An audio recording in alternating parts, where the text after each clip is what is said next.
I'm going to give you an abbreviated regenerative medicine talk in the next 8 minutes, and then we'll be done. And of course, I'd be happy to stand around to answer questions until my 3:50 talk. Nick, give me the last one, regenerative medicine. Yeah, beautiful, good job.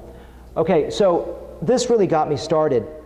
I looked at Gary Hitzig's slide, and I saw this split scar treatment, one with PRP and ACell and one without, and I said, I got to try this. So October 2011, I started using Intellogel PRP and was blown away. No financial affiliation with any company you're hearing. I just getting better results, and I was going to show you some in terms of people serving as their own control.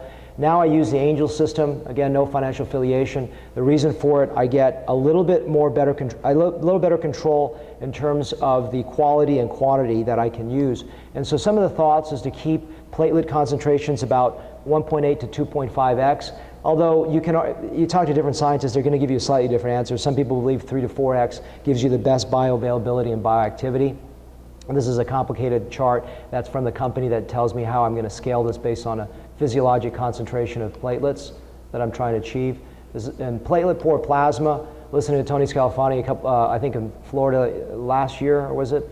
He talked about the bioactivity of PPP activated with either chemical activation, meaning like calcium gluconate, thrombin, or mechanically with sites, is very close to PRP. So I use this in the donor. You saw that in my donor talk. ACell, again, no money with them.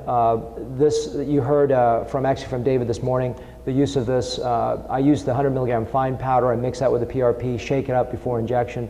This is a extracellular porcine bladder matrix. All the cells have been removed, and it helps with growth. So my mix, this is my recipe of how I do it.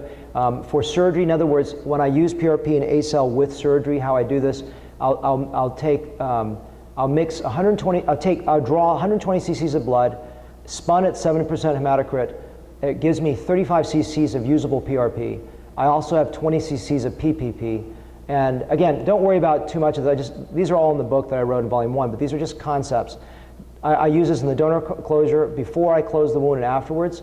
I'll take the 35 cc's of PRP and ACell mixed together and divide into 15 cc's for grafts and 20 cc's into the recipient sites. I make the recipient sites, then I inject it subcutaneously, just little aliquots throughout. And I find that if I put it after the recipient site creation or before, it doesn't matter. I just like the idea that all my tumescence fluid is out and it's more proximal to the time that I'm going to place the grafts. Without surgery, I typically draw half that, 60 cc's of blood. I pull it 18 cc's, which is half of 35 roughly, at, again, the 7% hematocrit. Now, why do I do 7% hematocrit? I talked to the scientific head, and he says that at this hematocrit, you actually get a little bit more bioavailability on the active portion of your platelets. I take that and I just inject it into the areas of hair loss, mixing it 1 to 5 with calcium gluconate. In other words, out of a 5 cc syringe, 4 of it is PRP and ACell, and 1 cc is some calcium gluconate. That serves to activate everything. And I also then double activate it, so I mechanically activate it as well. I don't believe it's consistent with the activation. I don't believe it's consistent results without surgery. I believe it's much better with surgery. And so after you've activated and rejected, this is an example, just PRP and ACell injected.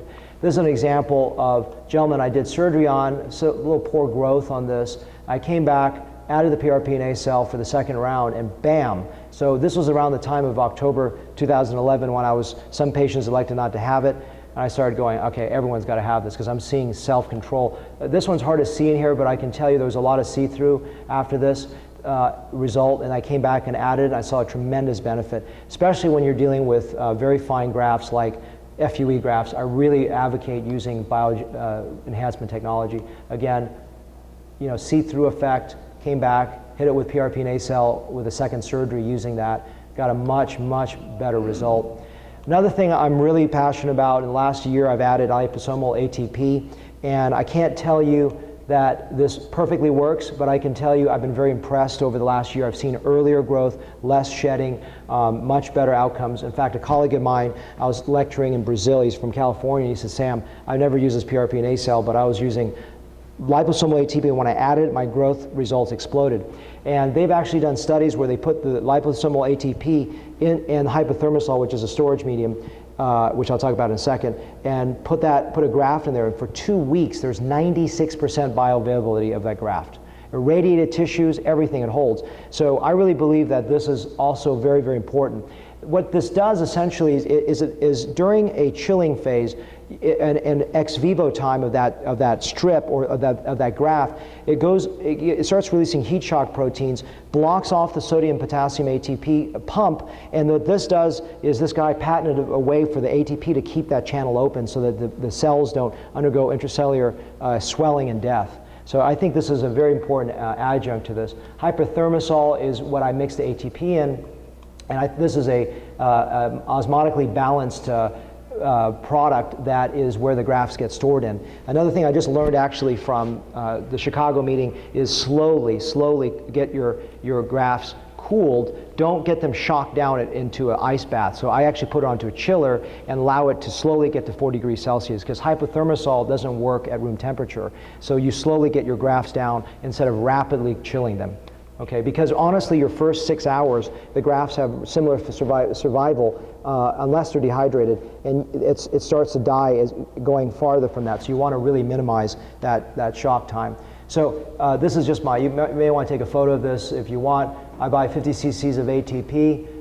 That means vesicular or liposomal. I mix it with 100 cc's of HypoThermosol. I mix the 10 cc's of, I buy this, 10 cc's of ATP, I mix with 100 cc's of HypoThermosol. That's where my graft goes into. So eventually I move my grafts into some plasma light, because it's just, HypoThermosol is so expensive. But in the first hour or so, if you're getting your grafts kept in HypoThermosol, the longer duration you're in HypoThermosol, the more the grafts are going to survive. And so even if you switch over to a different storage medium, that initial time out of body is a critical window where you want to keep it in an osmotically balanced, intracellular-based product. So then I mix 50 cc's of this mixture for the strip, and I keep 50 cc's, again, that's I'm referencing here, into 4 to 5 bowls for slivers. Now, separately, I take the remaining 40 cc's of ATP. Remember, I had 50 here, and I took 10 out of it. The 40, I mix it with 400 cc's of plasma light. I take 100 cc's of this mixture out for a post-operative spray, and this is like CPR for the grafts in the first few days. I have them spray every 2 hours, even try to wake them up at night if possible for the first few days. The first 2 days is critical, first 5 days is beneficial, and then after the first 2 days they don't have to wake up all night, just to keep spraying the site, and it really helps for graft survival and growth. I take the 300 cc's mixture remaining here, and then I use it for dissected grafts in my spray bottles for grafts. So stem cells, I think we're still far away from understanding the role of this. Some of the initial adipose studies have been not helpful, and they've been relatively weak and poor, but hopefully in the future there's more roles of that. Microcin is a technology that I really endorse, because it's helped cut down infections. This kills 99.99% of viruses and funguses and bacteria, and it's completely safe in the eyes, nose, ears. I use it before my fillers, etc. I don't make any money off this company at all. So these fertilizers for me have been huge. They're all featured in this volume 1. Again, I make no money on this book, and I hope you can join me in St. Louis. There's some brochures out in the stand out there. We are on time by 1 minute. Any questions before the next group comes in?